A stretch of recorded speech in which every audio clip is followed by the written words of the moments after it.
Numbers 11. At ang bayan ay naging parang mapag-upasala na nagsalita ng mas asama sa pakinig ng Panginoon, at nang marinig ng Panginoon ay nagningas ang kanyang galit, at ang apoy ng Panginoon ay sumunog sa gitna nila, at sinupok ang kahulahulihang bahagi ng kampamento. At ang bayan ay humibik kay Moises, at si Moises ay nanalangin sa Panginoon at ang apoy ay namatay. At ang pangalan ng dakong yaon ay tinawag na Tab-era, sapagkat ang apoy ng Panginoon ay sumunog sa gitna nila. At ang halo-halong karamihan na nasa gitna nila ay nahulog sa kasakiman, at ang mga anak ni Israel naman ay muling umiyak at nagsabi, "Sino ang magbibigay sa atin ng karneng makakain? Ating naaalaala ang isda, na ating kinakain sa Ehipto na walang bayad, ang mga pipino, at ang mga mailan, at ang mga puwero, at ang mga sibuyas, at ang bawang.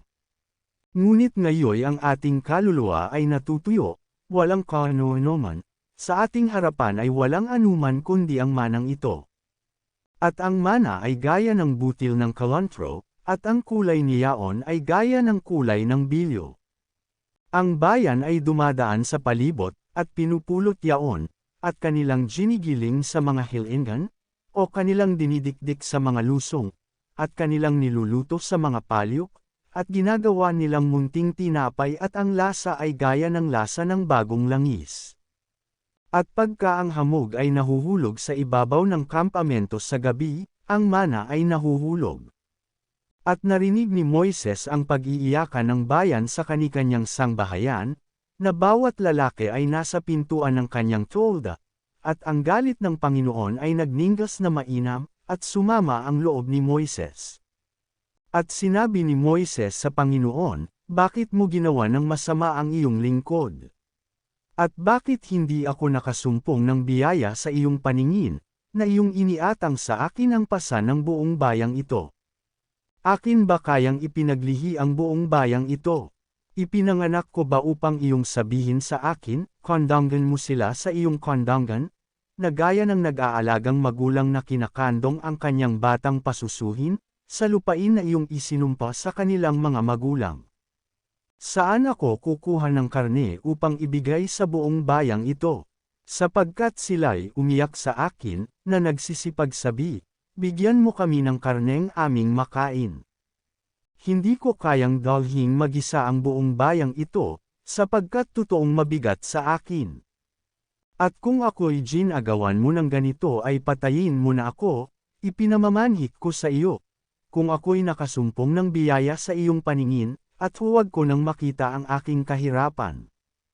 At sinabi ng Panginoon kay Moises, "Pisanin mo sa akin ang 70 lalaki sa mga matanda sa Israel, sa iyong mga nalalaman na mga matanda sa bayan at mga nangungulo sa kanila, at dalhin mo sa tabernakulo ng kapisanan, upang sila ay makatayo roon na kasama mo.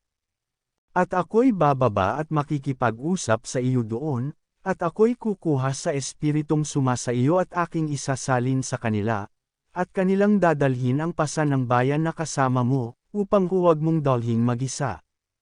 At sabihin mo sa bayan, magpakabanal kayo, para sa kinabukasan, at kayo'y magsisikain ng karne, sapagkat kayo'y nagsisiiyak sa pakinig ng Panginoon, na sinasabi, sinong magbibigay sa amin ng karne na aming makakain?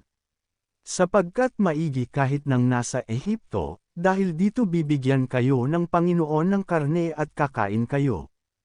Hindi ninyo kakaning 1 araw, ni 2 araw, ni 5 araw, ni 10 araw, ni 20 araw.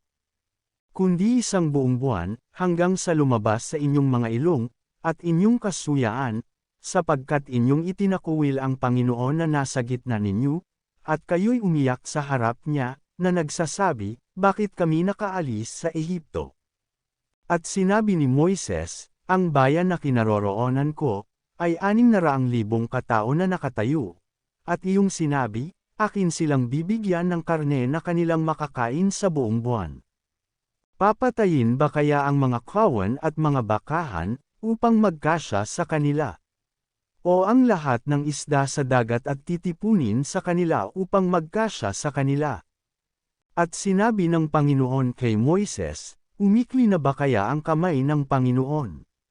Ngayon makikita mo kung ang aking salita ay matutupad sa iyo o hindi. At si Moises ay lumabas, at isinaysay sa bayan ang mga salita ng Panginoon, at siya'y nagpisa ng 70 lalaki sa mga matanda sa bayan at kanyang pinatayo sa palibot ng tolda. At ang Panginoon ay bumaba sa ulap, at nagsalita sa kanya, at kumuha sa espiritong sumasa kaniya at isinalin sa 70 matanda, at nangyari, na nang sumaka nila ang espirito, ay nanganghula, ngunit hindi na sila umulit. Ngunit naiwan ang 2 lalaki sa kampamento, na ang pangalan ng isa ay Eldad, at ang pangalan ng isa ay Medad, at ang espirito ay sumasa kanila, at sila'y kabilang sa nanggasulat, ngunit hindi nagsilabas sa tolda, at sila'y nanghula sa kampamento. At tumakbo ang isang binata, at isinaysay kay Moises, at sinabi, si Eldad at si Medad ay nanghuhula sa kampamento. At si Josue na anak ni Nun, na tagapangasiwa ni Moises, na isa sa kanyang mga piling lalaki, ay sumagot at nagsabi, Panginoon kong Moises, pagbawalan mo sila. At sinabi ni Moises sa kanya, ikaw ba'y may paninibugho sa akin? Ibigin nawa na ang buong bayan ng Panginoon ay maging propeta na isa kanila ng Panginoon ang kanyang espiritu. At naparoon si Moises sa kampamento, siya at ang mga matanda sa Israel. At lumabas ang isang hangin galing sa Panginoon, at nagdala ng mga pugo na mula sa dagat, at pinalapag sa kampamento na may isang araw lakarin sa dakong ito, at isang araw lakarin sa kabilang dako sa palibot ng kampamento, at nagsilipad na may 2 siko ang taas sa balat ng lupa.